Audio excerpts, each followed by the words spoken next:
हमार बात अब जान कोई के रोबू।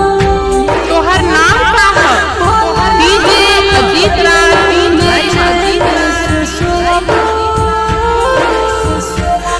हमार बात अब जान कोई के रोबू।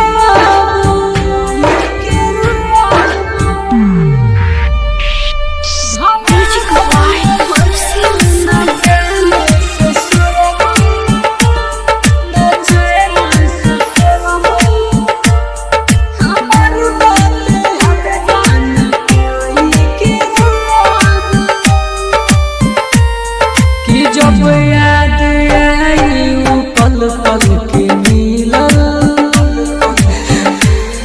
रहत रहू खुश रहे चेहरा हो खिलल। कि गोरवा में तोहरा सुतत रही हम हो,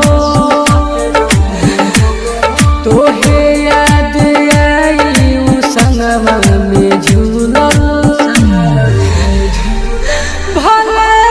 छुपैबू छुपा नहीं पैबू, हमार बात अब जान कोई के रोबू। तोहर नाम का है डीजे अजीत राज अजीत राज।